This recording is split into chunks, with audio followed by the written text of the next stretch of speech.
Año 2025. Buscando el reino de Dios y su justicia.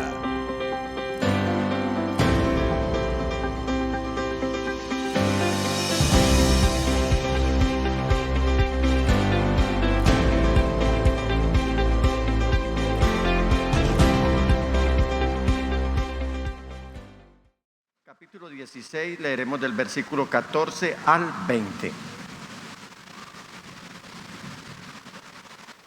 Evangelio según Marcos, capítulo 16, versículos 14 al 20. Pastor, mientras los hermanos buscan,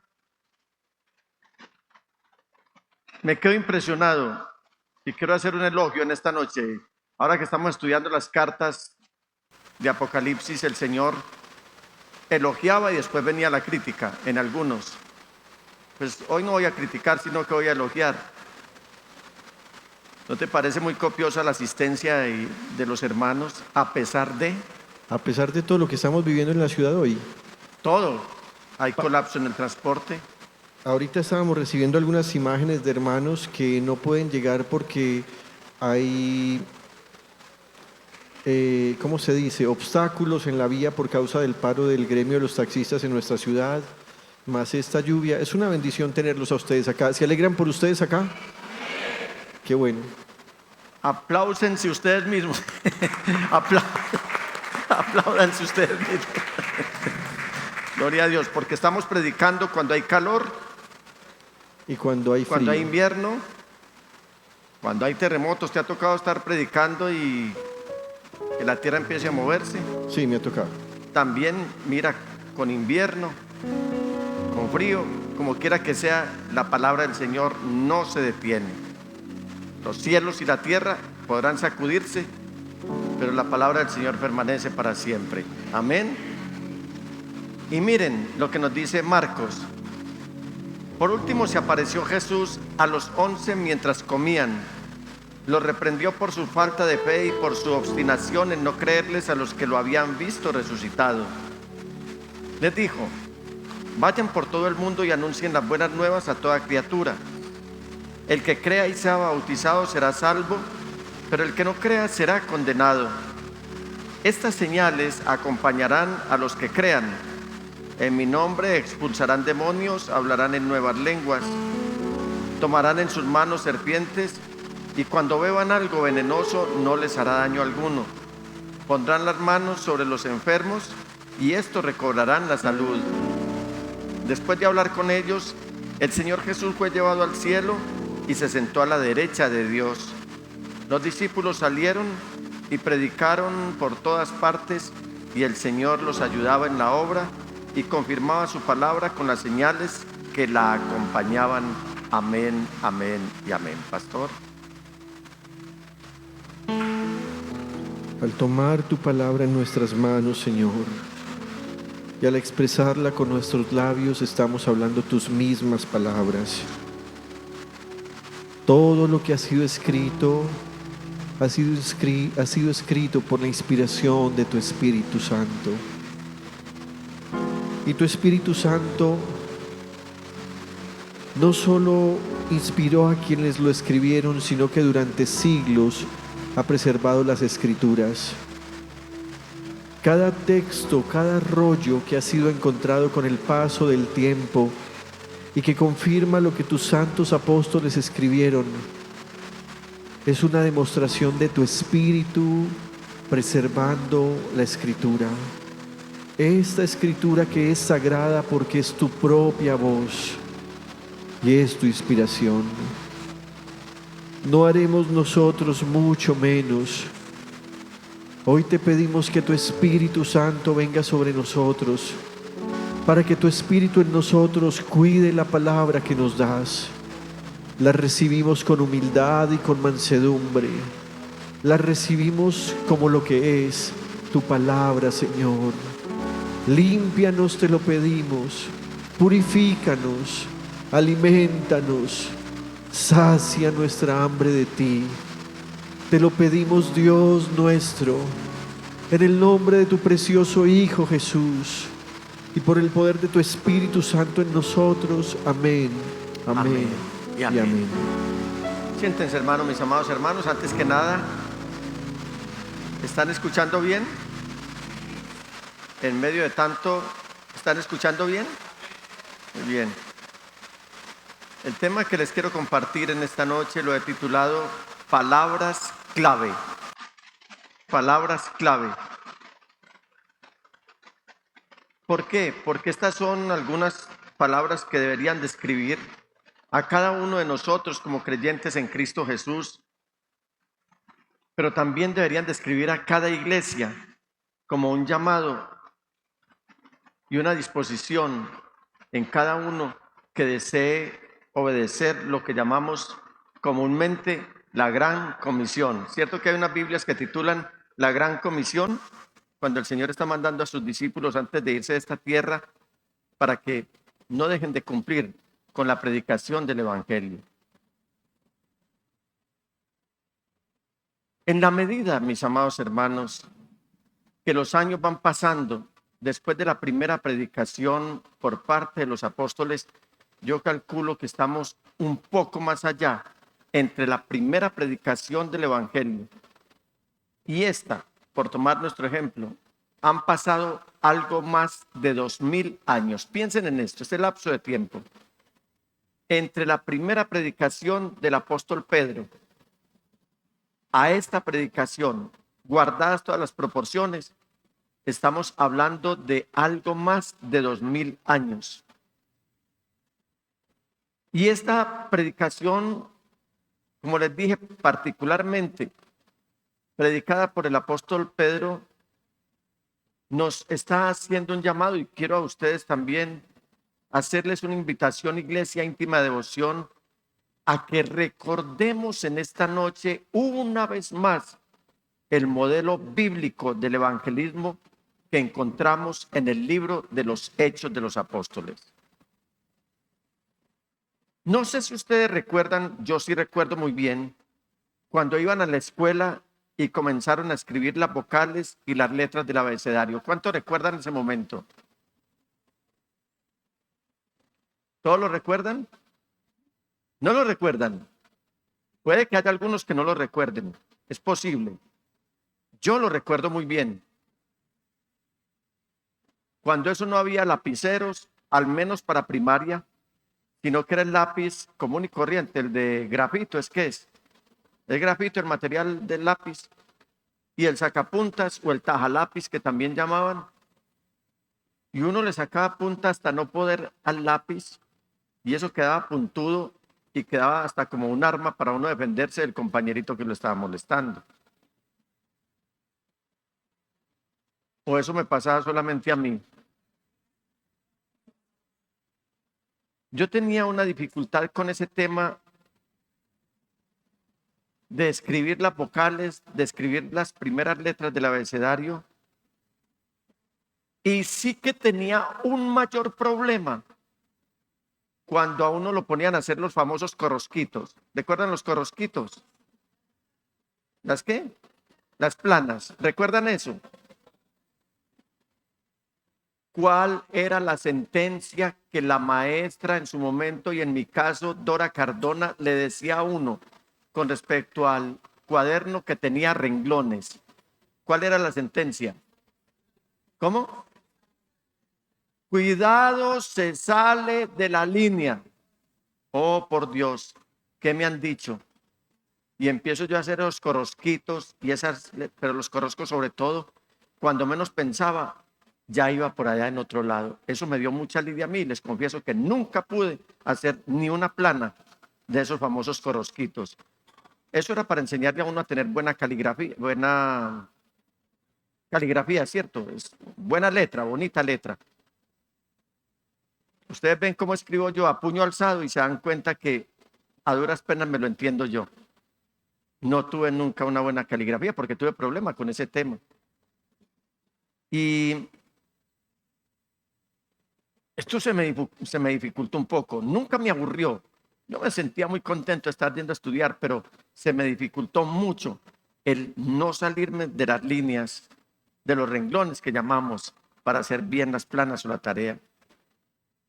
Seguramente, sin que ustedes se hubieran dado cuenta, el escribir las letras le ayudaron a recordar los movimientos musculares exactos de la mano para escribir cada letra. Uno finalmente se iba volviendo diestro, unos más y otros menos. Pues resulta que con el tiempo desarrollamos, sin proponérnoslo, lo que se llama hoy memoria muscular. Eso se llama memoria muscular. Y ahora ustedes pueden escribir cada letra sin tener que pensarlo 2 veces. A uno le decían la A y uno decía la A. Y empezaba uno, ¿cómo se escribe la A? ¿Quién de ustedes tiene dificultad para escribir hoy? Que no recuerde cómo se escribe la A. ¿Quién no recuerda la A? ¿Quién no recuerda el abecedario? A nosotros nos dicen la Z y ya sabemos que la Z son los palitos cruzados, 2 horizontales y 1 vertical. Ahí tiene usted la Z. La A se la enseñaban a uno de distintas maneras. Y así por el estilo. ¿Sabe una cosa, mis amados hermanos? Resulta que Dios sabe que la oración, el evangelismo y la comunión con nuestros hermanos y especialmente con la gente no fluyen instantáneamente en nosotros en el momento de la salvación. Me explico. Uno se convirtió al Señor y empezó a caminar con el Señor y eso inmediatamente no fluye. Nosotros llegamos a la iglesia y no sabemos cómo se llaman los hermanos. Como no sabemos cómo se llaman los hermanos y más en una generación un poco tímida como nosotros, no somos capaces de acercarnos a la persona y decirle, mira, mi nombre es tal, ¿cuál es tu nombre? Y empezar a enlazar una amistad. Una de las falencias que tiene la iglesia al día de hoy es que ya la comunicación se ha ido rompiendo de manera gradual y ya cada uno está viviendo en su propio mundo y con ello llegando a la indiferencia que se constituye en neutralidad. Y usted sabe que la neutralidad es destrucción. Mire cosas tan sencillas en que no ejercitemos nuestra comunicación con nuestros hermanos, en que no interactuemos con la Biblia, porque el enemigo lo primero que va a decir es, mire, usted no sabe siquiera coger un libro, usted no sabe qué dice Isaías, usted qué va a entender lo que dice Oseas, menos va a entender lo que dijo el Señor Jesús. Y viene ese conflicto en el que entran algunos y que el enemigo aprovecha esa situación para que muchos hagan esto. No voy a estudiar la Biblia y la voy a poner en mi anaquel, en la biblioteca y punto. Si eso no lo hacemos nosotros, ni con los hermanos, ni al momento de orar, ni al momento de leer las Sagradas Escrituras, seguramente no lo vamos a hacer con las personas que en este momento están clamando por alguien que les lleve el mensaje de salvación. ¿Por qué? Porque no estamos acostumbrados a practicar la paciencia.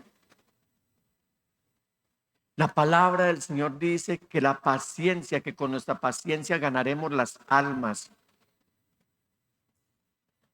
Algo que estamos perdiendo es la paciencia. No tenemos paciencia con los niños, no tenemos paciencia con los jóvenes, no tenemos paciencia con el cónyuge, no tenemos paciencia con el hermano.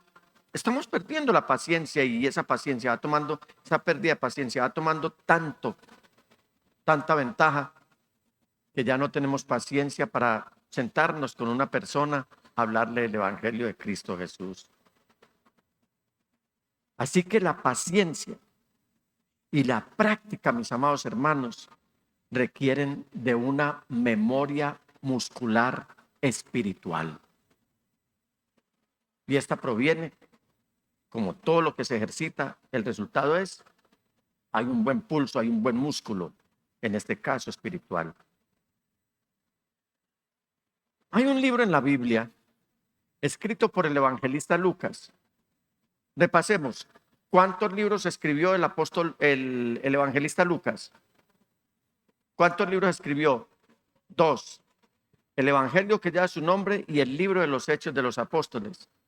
Pues el libro de los Hechos de los Apóstoles, escrito por Lucas, está incluyendo para nosotros y para nuestra evangelización un modelo del cual podemos echar mano en esta noche y que podemos trazar y que proviene de un siervo de Cristo Jesús que no es tan mencionado, que no es tan conocido, que no es tan admirado como lo fue el diácono Felipe.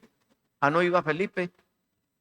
Hubo un Felipe apóstol, pero el que nos habla Lucas en los Hechos de los Apóstoles es uno de los 7 diáconos escogidos en la iglesia de Jerusalén. De ese casi nada conocemos, o por lo menos no simpatizamos, o por lo menos no sabemos, o no nos interesa. Después de haber leído esta porción del Evangelio de San Marcos, vamos a pasar por un instante al libro de los Hechos de los Apóstoles y especialmente o particularmente al capítulo 8 y vamos a estar en los versículos 26 al 40, donde encontraremos varias palabras clave que describen la obra evangelística de Felipe. Palabras clave que deberían describir a cada creyente, palabras clave que deberían describir a cada iglesia que desea obedecer la gran comisión. Y aquí surge una pregunta antes de ir con la primera palabra. ¿Cuántos quieren obedecer lo que llamamos comúnmente la gran comisión? Y aquí es donde hemos perdido el celo espiritual. Uno de los pecados que está cometiendo la iglesia del mitad del siglo XX y lo que llamamos del siglo XXI, estamos hablando de 75 años, es que se ha venido desvaneciendo el celo por la evangelización, por las misiones y por la predicación del evangelio. El celo misionero se ha venido perdiendo en la iglesia. El pastor nos dio un mensaje hace poco. Nuestro pastor Junior nos dio un mensaje en el que nos hablaba de lo que es el evangelismo, evangelizar, discipular, pastorear, predicar, pero también habló del proselitismo. El Señor no nos está mandando a hacer proselitismo. Y he rogado al Señor Todopoderoso que me permita hacerme claro en esta noche, si es que alguna vez no lo he sido, para que por medio de este mensaje seamos exhortados, seamos amonestados, seamos movidos por el Espíritu Santo, seamos sensibles a la voz del Espíritu Santo, para que nos movamos a evangelizar. No tanto porque hay un interés en que los templos estén atiborrados, pues ya hay templos atiborrados donde se les está hablando de todo menos de la palabra del Señor, sino de que algún día cuando nos presentemos delante del Señor, Él nos haga la pregunta: ¿cuántas almas ganaste para mí durante tu vida en la tierra? Una palabra clave para el evangelismo es tener humildad. Es tener humildad. ¿Sabe qué estaba pasando con Felipe? De acuerdo a lo que encontramos aquí en el capítulo 8 del libro de los Hechos de los Apóstoles. Él estaba experimentando un éxito extraordinario predicando el evangelio. Él predicó el mensaje de salvación en Samaria. Todos recordamos que Samaria era una etnia o un pueblo hostil al pueblo judío. Sin embargo, él estuvo predicando el evangelio allí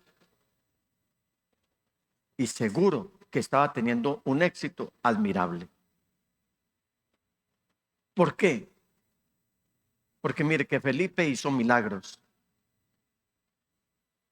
Felipe dejaba perplejas a las multitudes con la enseñanza del evangelio, de la palabra de Dios.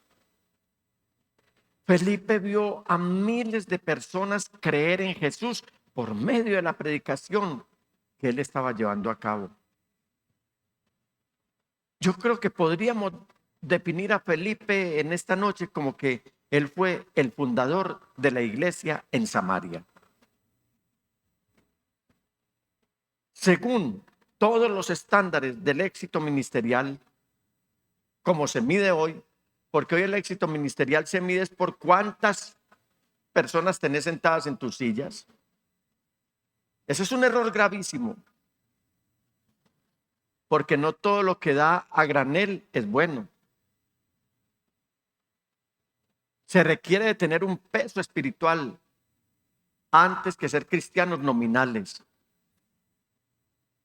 Estamos llenos de cristianos nominales. Con el favor de Dios, en próximos días hablaremos de ese tema.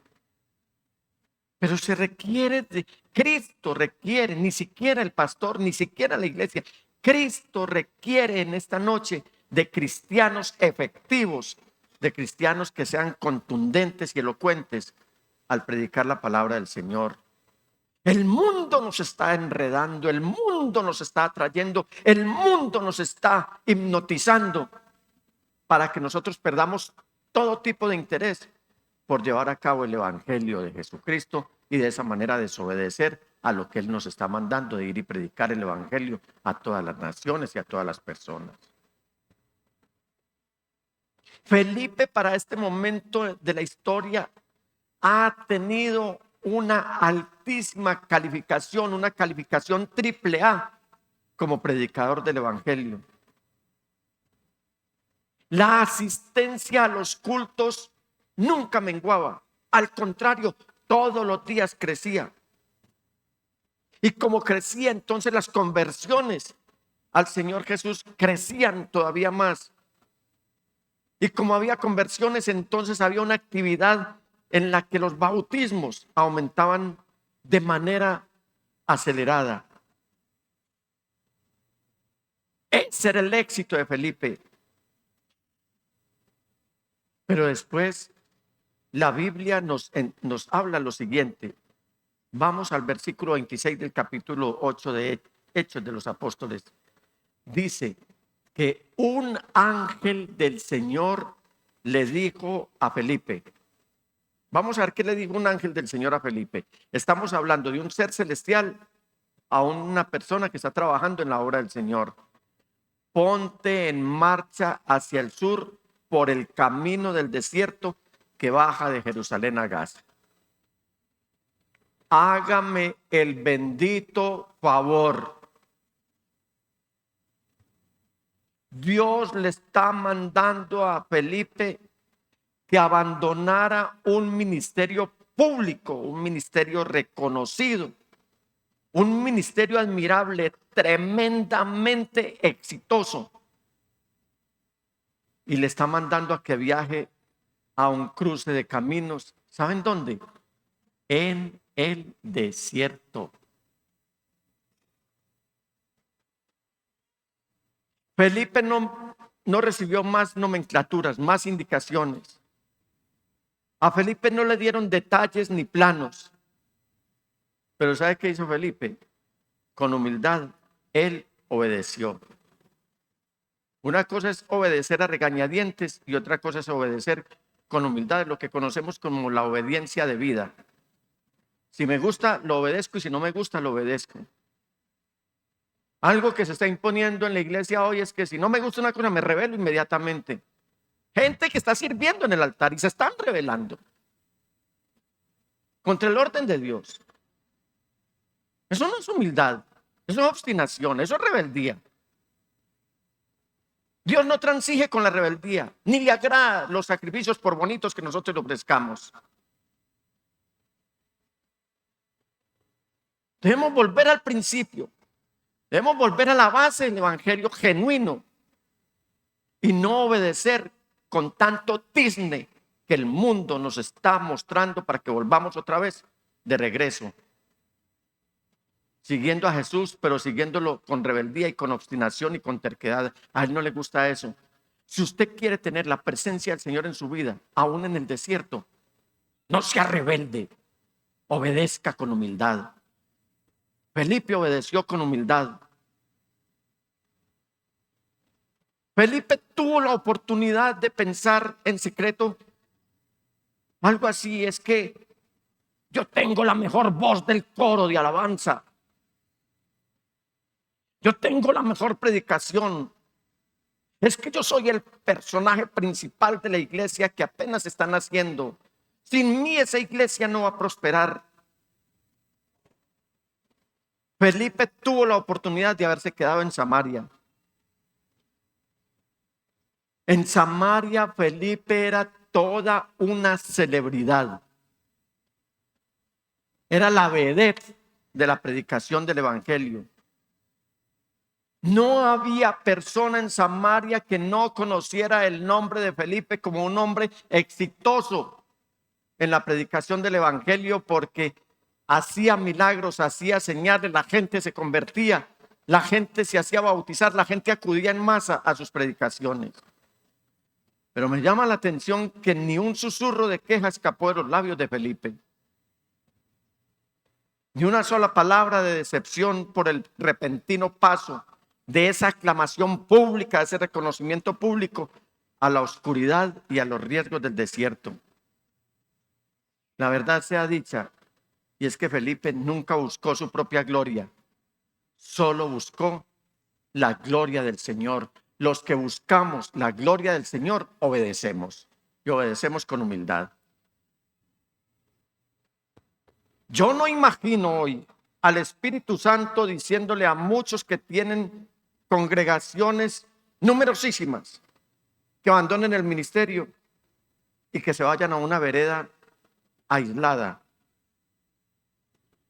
a predicar el evangelio. Esta tarde yo compartía con Marlene un videíto, ¿recuerdas el videíto?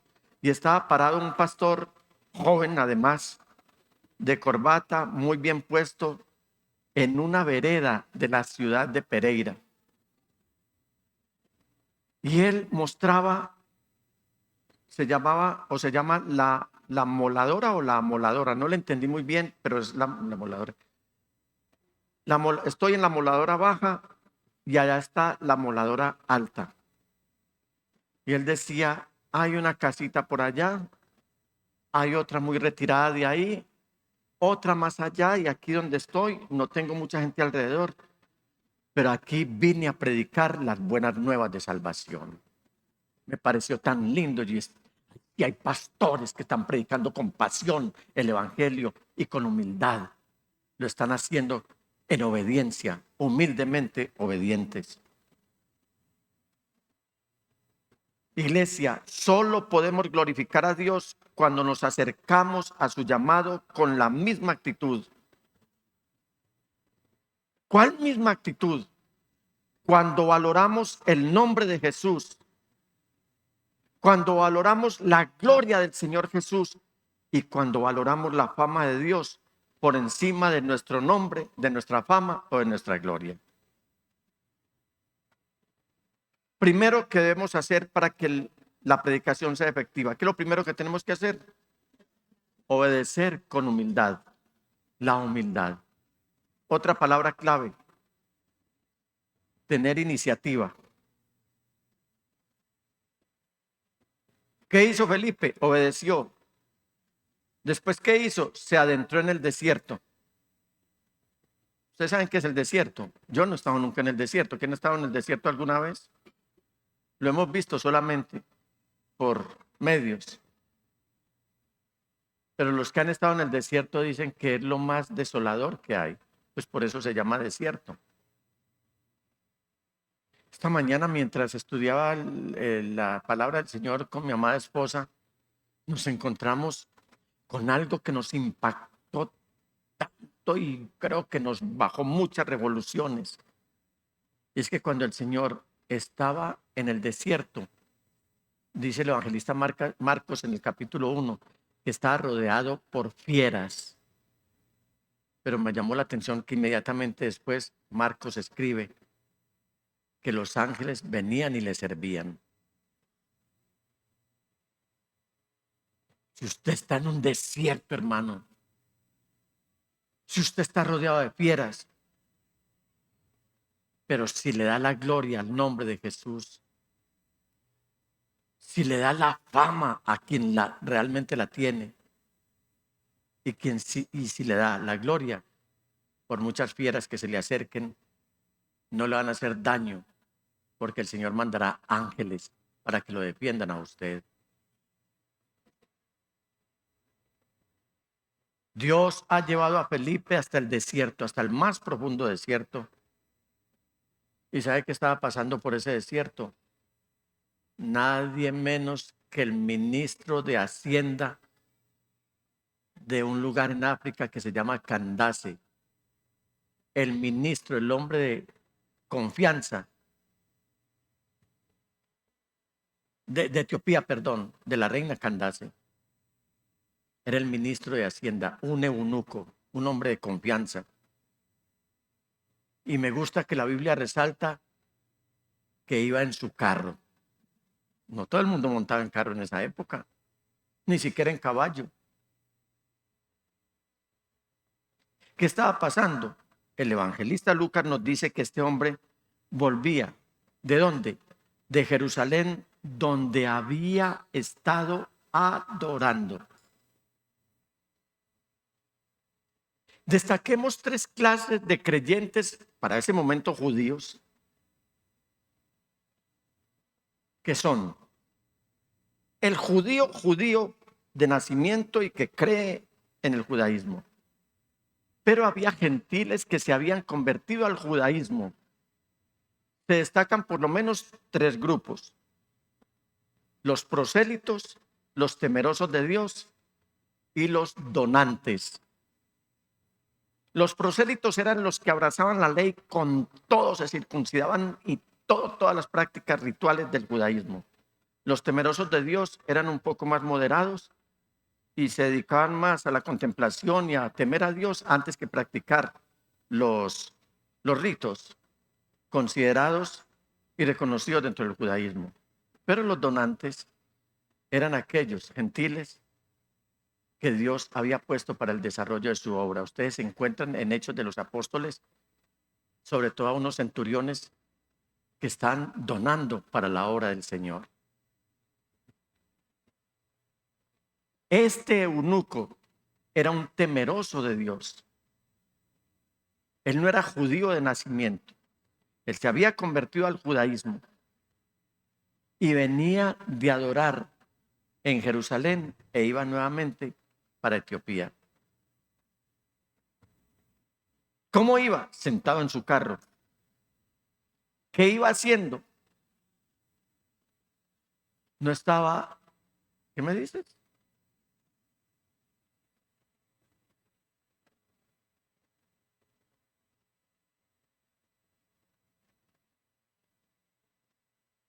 No iba mirando a las muchachas por el retrovisor del carro. No iba teniendo malos pensamientos, ni iba mirando el celular, ni iba practicando la maldad. ¿Sabe qué iba haciendo este hombre? ¿Cómo iría de gozoso? Iba leyendo el libro del profeta Isaías. Y Dios le dice a Felipe de la siguiente manera: acércate y júntate a ese carro. Mira cómo dice versículo 27, 28 y 29. Felipe emprendió el viaje y resulta que se encontró con un etíope eunuco, alto funcionario encargado de todo el tesoro de la Candace,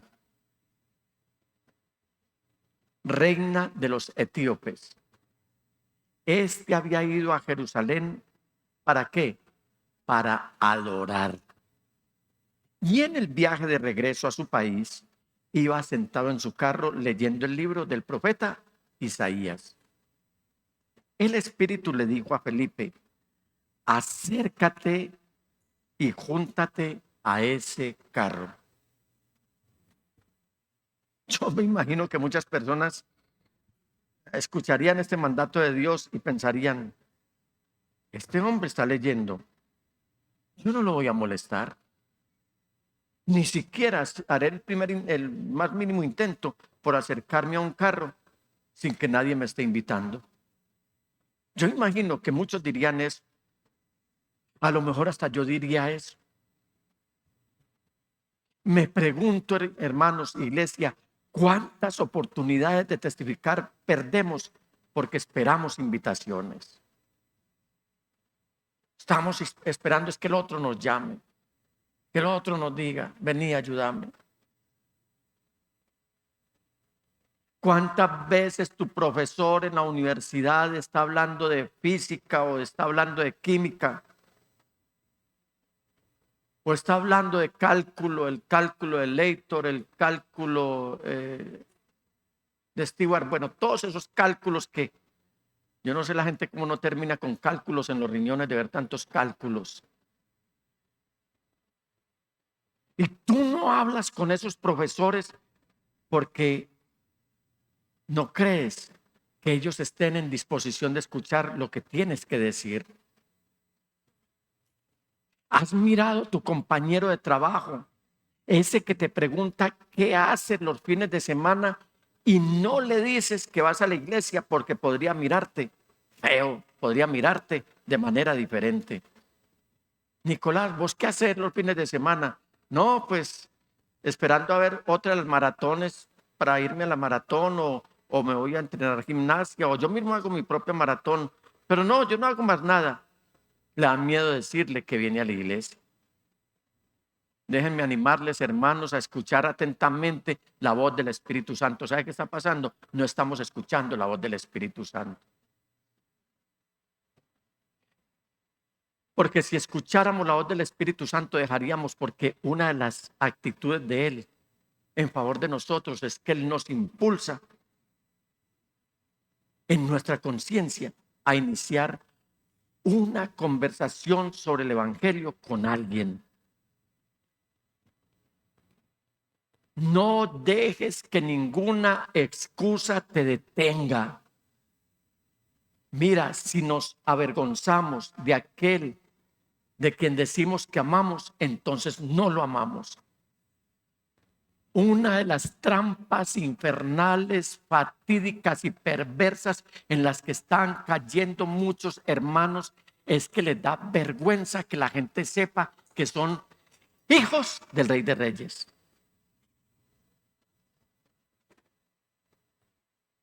No, qué pena. Que digan que yo soy evangélico, ni riesgos.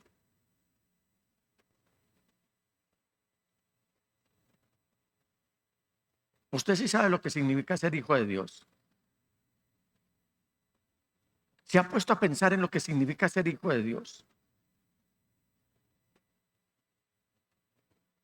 Cuando nosotros consideramos que somos hijos de Dios, ninguna excusa para predicar el evangelio nos va a detener. Tercera palabra clave, la diplomacia.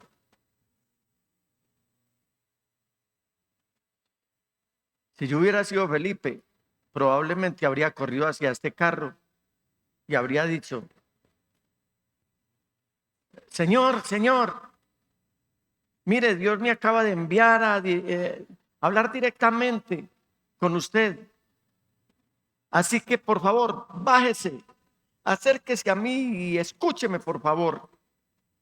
Pero Felipe no hizo eso. Felipe corrió hacia el eunuco. Pero ¿sabe qué hizo?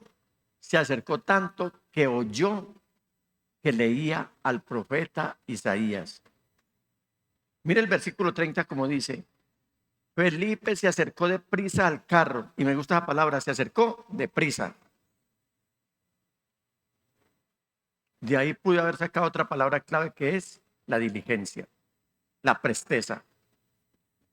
Felipe se acercó deprisa al carro y al oír que el hombre leía al profeta Isaías, le preguntó: ¿acaso entiende usted lo que está leyendo?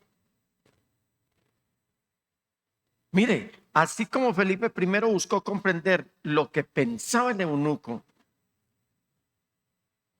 creo que es una conducta que nosotros debemos imitar para que seriamente nos tomemos el tiempo para comprender esa perspectiva de los no creyentes. Recuerden que los no creyentes no están al nivel de nosotros. Es como uno exigirle a un niño que vaya al ritmo de uno. A veces le exigimos a los niños o aún a los ancianos que vayan al ritmo del joven. No es así. Nos tenemos que meter, ¿cómo se dice? En el pellejo es que se dice. En la ropa del otro. Comprender que no están al mismo nivel del conocimiento nuestro. Podríamos averiguar primero qué creen. Podríamos averiguar primero qué están leyendo.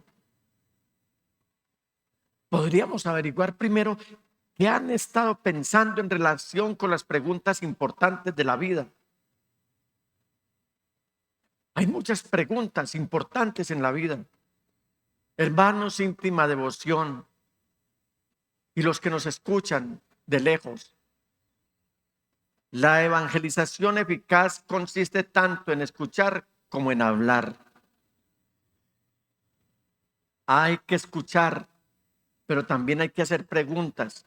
Eso nos va a ayudar de manera significativa a encontrar puntos en común.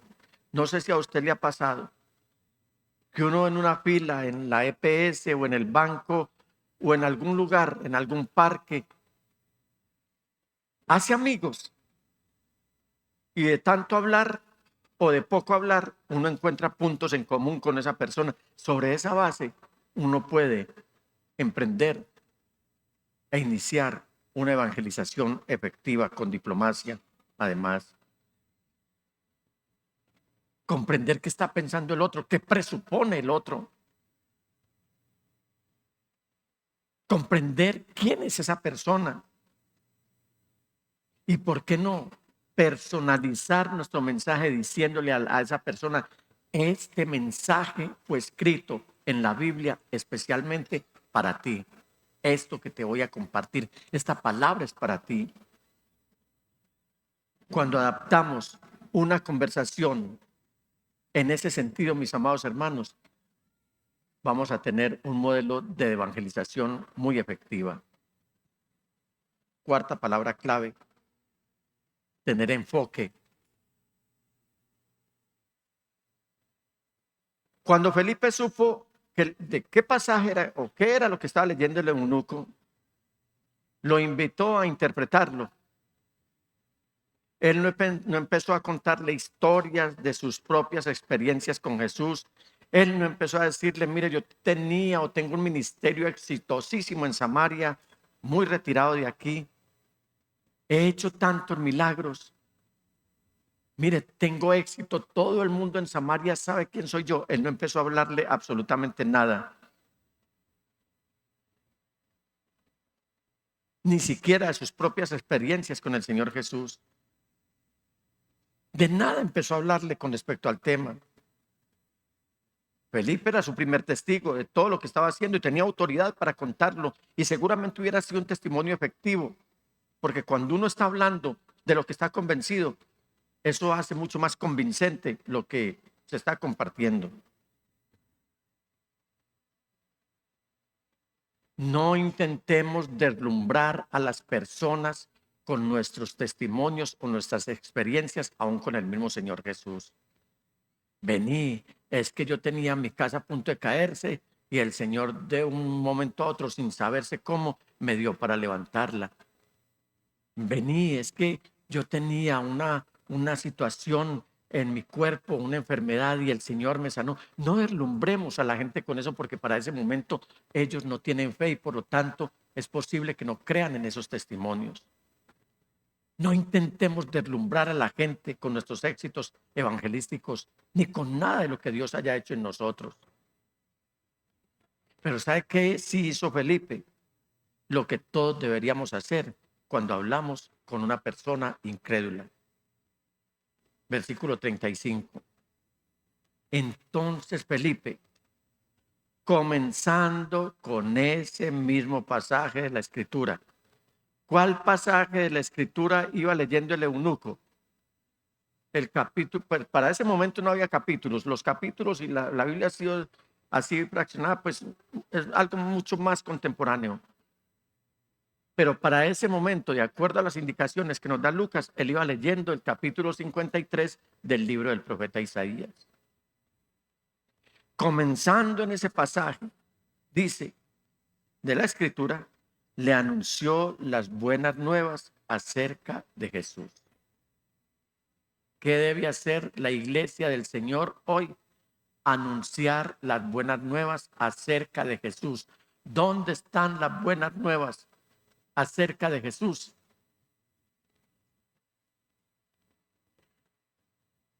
En la Biblia. No crea que porque el Génesis fue escrito hace mucho tiempo es una noticia vieja. Es una buena noticia.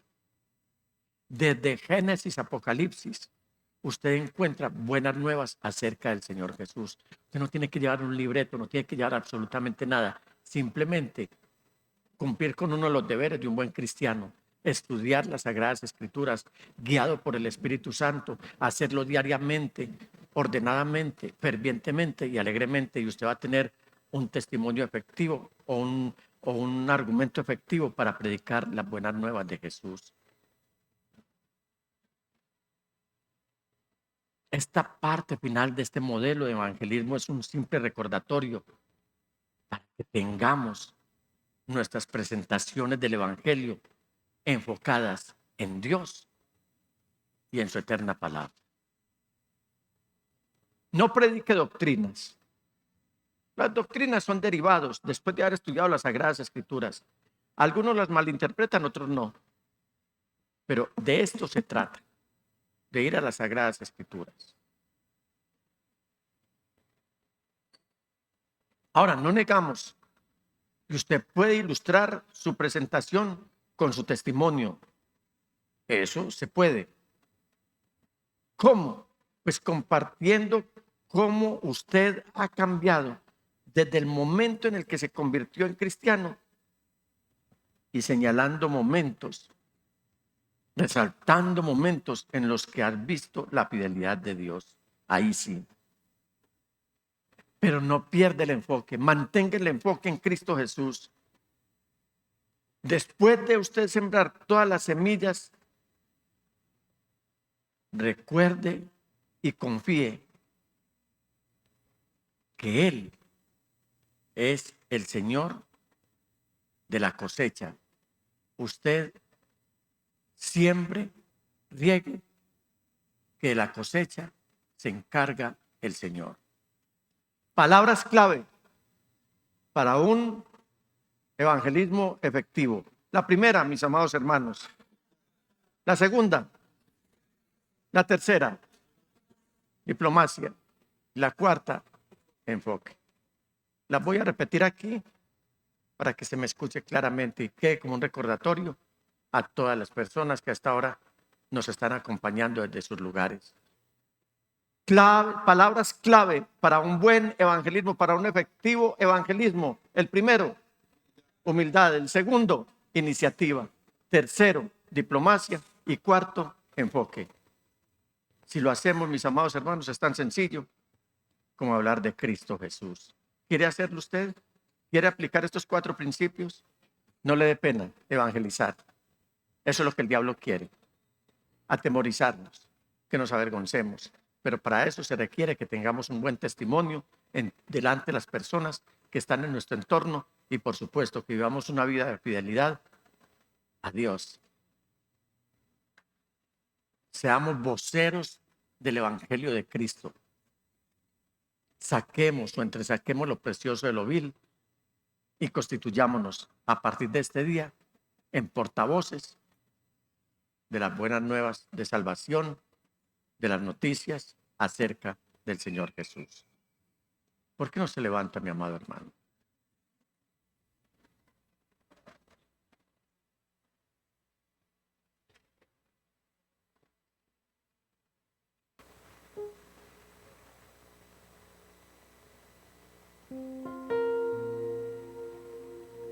Pídale perdón al Señor por las veces que usted ha tenido oportunidad de anunciar la buena noticia, pero que por vergüenza, por falta de criterio, por falta de personalidad, por falta de convicción, por falta de santidad, ha dejado de hacerlo.